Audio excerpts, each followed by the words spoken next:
Introduction, Reverend Elwood Scott, 1909. For many months past, I have had frequent visits from a very peculiar visitor. Although his visits have been surprises to me, yet they have been the most welcome indeed. At first, I was startled greatly when a man with a silken beard and flowing garments came into my study entirely uninvited and without apology. At first, his visits were brief, then longer.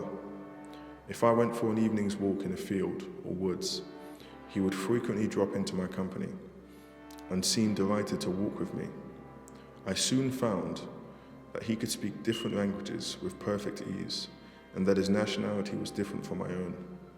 He seemed of superior ability,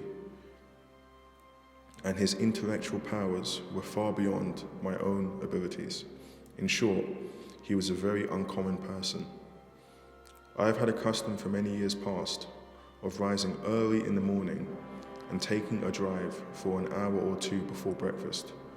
Not infrequently, I have overtaken a man who asked me for a ride, but on a number of occasions, after I had welcomed the journeyman to my side, I found Philip-like by the side of a man in a chariot, that he was my silken bearded friend. Frequently, after an hour's conversation, he would simply vanish from my presence without a moment's notice, and I have often looked in all directions, but was unable to see how he left. I have been enthralled and lost in wonder and admiration at what he talks about and the nature of his revelations. My soul loved him exceedingly and was grieved at his departure. Sometimes, after the family had retired, while busy at my studies, he would suddenly come into my room and remain until after midnight. Among his earlier visits, one evening he asked me if I could still write in shorthand. Indeed, I said, with as much ease as in earlier days. I have been looking for you for some time, he replied, and if you consent to serve the purpose for which I have sought you, I will give a favored saint's blessing to you. I gave him all the assurance I could that I would help him with any reasonable request he might make. He then lovingly replied, "You shall then write a message from me to the people." After the arrangements were all completed for its final settlement, he appointed an evening for a visit similar to those we had enjoyed so much when he took me by surprise. So from time to time, we met, and the result were the following pages, which will explain its introduction. I am glad that I consented to write for him. It has been with continual wonder, surprise, admiration, and has also been a blessing to me personally. During one of his earlier visits, he explained that he was the same man that I had met some years before on the mountain slopes of the Cascades. I remembered him quite well, for I had spent a day and night in his cheerful home and under his holy influence. His name was Seneca Sodi, a Greek of Jewish descent, a fine scholar, a firm believer in Christianity, and a thorough student of his Bible. But he seemed so changed now.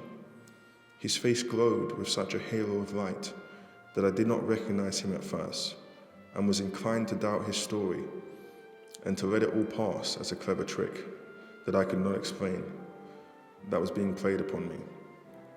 Yet I could see a great similarity in appearance of this man and my long-bearded friend in the Cascades. I said to him, "How can this be?" He quickly replied, "In the twinkling of an eye, only an earlier sheaf in the great resurrection harvest." "Oh my God," I said, "is it true that there is a man who has already experienced the great resurrection of the just, which is to occur at the last day?" I thought then of the translation of Enoch, and of the chariot which swept Elijah into the heavens, of Moses, who twice fasted 40 days and was alone with God upon the Mount of Vision until he had caught some of the radiance of the eternal glory. I thought of Paul, who had been caught up into the third heaven and heard words of the everlasting kingdom. I thought again of the many bodies of the saints which slept and arose after our Lord's resurrection, who went about Jerusalem showing themselves alive from the dead. So I reasoned within myself, saying, may not great events occur in these last days of Gentile grace? Why should not Seneca Sodi, one of the descendants of ancient Israel, of God, in these last days receive great revelations from the Almighty and an earlier resurrection than the rest of the great harvest? But I must leave him to tell his own story. Reverend Elwood Scott.